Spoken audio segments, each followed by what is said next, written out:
Hey guys, it's Grace Howes of Red Barn Studio. Welcome to another mini-sode of Soul Speak with Grace.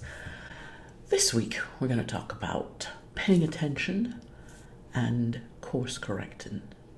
One of my favorite ways to bring in the new season is to actually check in with my word of the year. And if you remember, my word of the year is and. Yeah, right. And? It makes so much sense for me, though. You believe the universe chose that for me? But I went with it, and it kind of unfolds. My word of the year unfolds every year, and it falls into what it's supposed to be. One of the things I did was look up in a dictionary what and is. And let me tell you, and is defined as a word used to connect grammatically coordinate words, phrases, or clauses. It's so very appropriate for me because I want to connect the life coach training that I'm doing now and the journaling and the journaling circle with all the bits and parts of me that I've cultivated over the years. And it didn't dawn on me until I actually looked up the definition of the word that, yeah, makes sense on so many levels. So you may be asking, what has that got to do with paying attention and course correcting? Well, I'm going to tell you. In order to course correct, one needs to actually pay attention to what is happening, plus at the same time have an inkling of where you want to go with your course correction. You have to know what you want to do or something of what you want to do so that you can actually go learn or actually start the process. My sister Lacelle and I have talked about 2017 being a good year. No, it's going to be a big year for us, both of us. She is a wedding and event specialist in the Bahamas. And when hurricane hit the island, it decimated the island. I mean, it really left it wanting and needing. And that's when I went last year to go and take supplies down to them because it really was hard. It was hard. And one of the things that she's done is she had to figure out how to course correct. Obviously, she paid attention because it's a hurricane, wiped stuff out. So she had to course correct. And in that course correcting, she had to know where she wanted to go now. And as for me, I know that I had a list of things that I wanted to accomplish in 2017.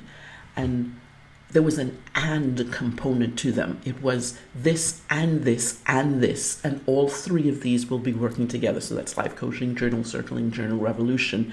That they all want, I want them to work together. So there's the and component.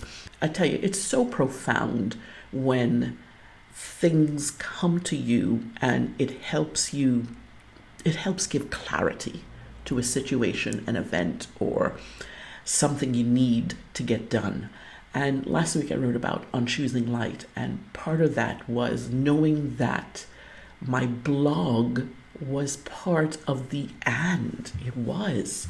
I'm back to attending the blog in its recent iteration, and it works. I feel a connection with it as opposed to in the last few years feeling a total disconnect to it. But first thing I had to do was stop doing it. It's like cold turkey. I stopped. I was paying attention to what I wanted, what I needed, and then I implemented the course correction, and that began last week. So go ahead, you'll see more and more blog posts, and they're speaking more me, or the me that I am today, rather than trying to be the me or talk through the voice that I was, say, 5 years ago or 10 years ago. I was still talking through that voice in my blog. So now I'm not doing that, which is kind of cool to know because I paid attention. So my question for you is, as spring finds its way into our lives, yay, thank goodness, right? I mean, the amount of snow we've been having. And for those of you in the southern hemisphere, you guys are going to start with autumn. So as the new season rolls upon us, what are you doing to pay attention and figuring out how to course correct? Because the two go hand in hand. What places do you need to consider course correcting to be where you want to be, where your life needs to be? What action steps can you take today to correct your course, to start walking the path that you are called to be on? Think about that. Because the two go hand in hand. And the course correcting might be, I'm doing this, I really don't want to do this. I don't want to figure out how to redo this in a different way. I just want to go on a different path. That itself too is course correcting. Pay attention to the soul whispers. Yes. Pay attention to when your inner beingness starts to talk to you.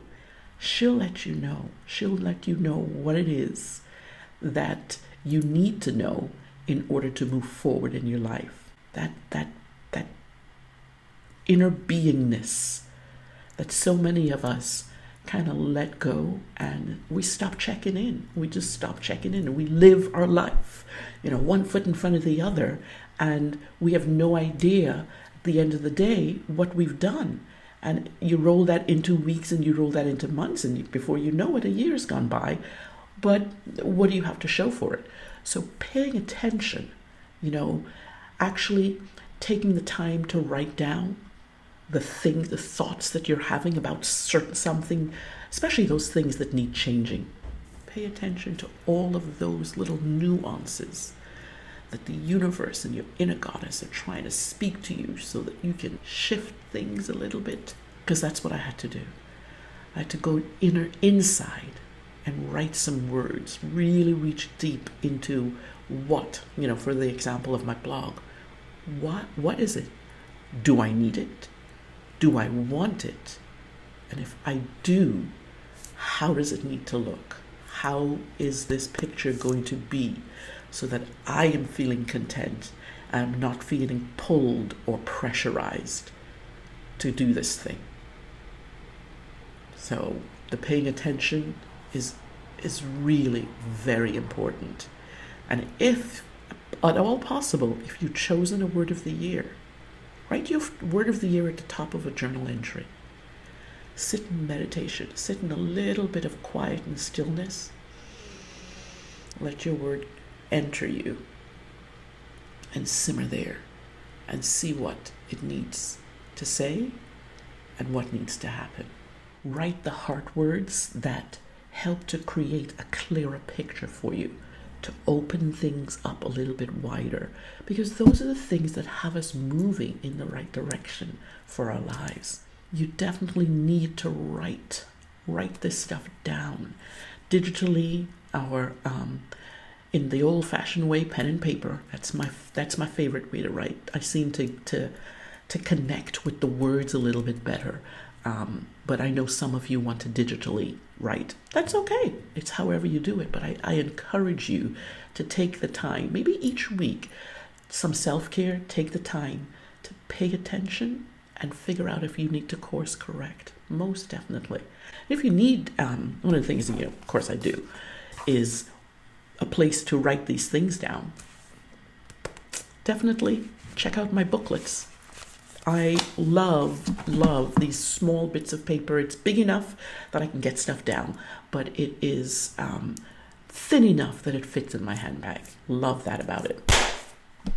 On another note, I just received an email from one of my circle mentors.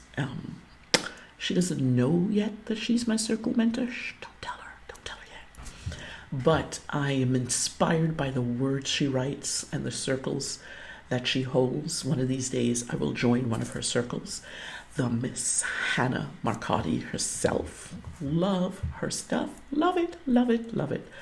And the note was in response to an email I sent her, because her words in her newsletter, they resonated so much. It was like immediately I'm typing to let her know, because it was so good. Touched, it was just heartfelt. It was very heartfelt. And so I got a response from her, and I was so surprised, taken aback. It's like my heart stopped, but at the same time my heart smiled. It was just so good to get a response back from her and read the words she wrote. So sweet. No wonder she's one of my mentors. Ah, love it. Because you know what that means, right? I'm on the right path. She's seeing me. That is awesome. So guys, in wrapping up this particular Soul Speak, I want to say, see me, hear me, because I see you, I hear you. That's it, guys. Know what I need to tell you? Go write your heart words. Take care. Bye.